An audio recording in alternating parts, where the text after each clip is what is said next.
Chair would advise the member from Michigan to get on the 5-minute members list, and we'll be happy to recognize you. The gentleman from Texas is recognized Mr. Speaker, for 5 minutes. I only want 1 minute. Gentleman's recognized for 5 minutes and may proceed. Thank you, Mr. Speaker. Mr. Speaker, demonstrators are once again condemning America in a foreign city.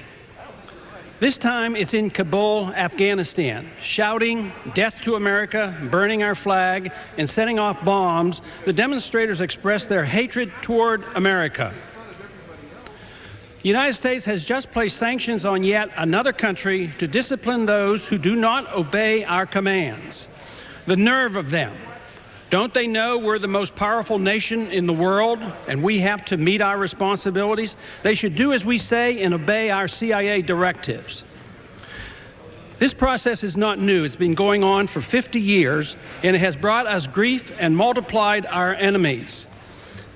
Can one only imagine what the expression of hatred might be if we weren't the most powerful nation in the world? Our foreign policy of military interventionism has brought us death and destruction to many foreign lands and loss of life for many Americans.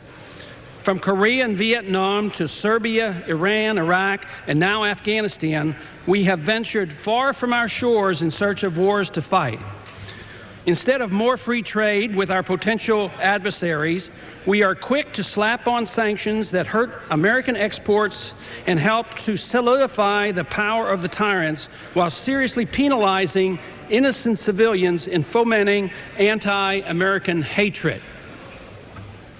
The most current anti-American demonstrations in Kabul were understandable and predictable.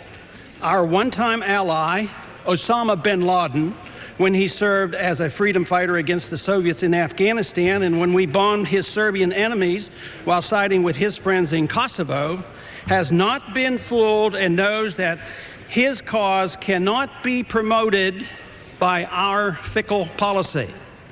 Sanctions are one thing, but seizures of bank assets of any related business to the Taliban government infuriates and incites the radicals to violence.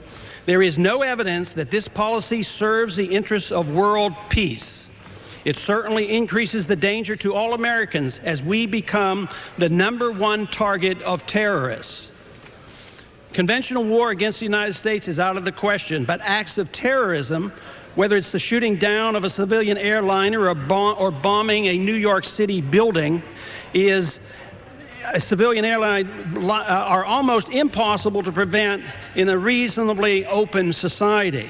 Likewise, the bombings in Islamabad and possibly the UN plane crash in Kosovo are directly related to our meddling in the internal affairs of these nations. General Musharraf's successful coup against Prime Minister Sharif of Pakistan was in retaliation for America's interference with Sharif's handling of the Pakistan-India border war.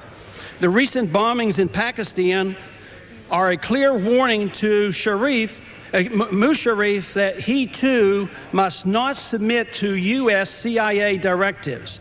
I see this as a particularly dangerous time for a U.S. president to be traveling to this troubled region, since so many blame us for the suffering, whether it's the innocent victims in Kosovo, Serbia, Iraq, or Afghanistan.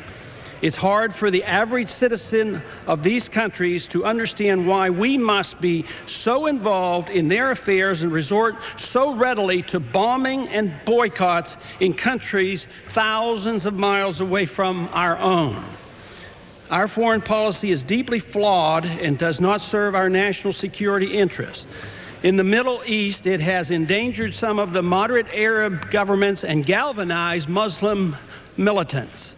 The recent military takeover of Pakistan and the subsequent anti-American demonstration in Islamabad should not be ignored. It's time we in Congress seriously rethink our role in the region and in the world.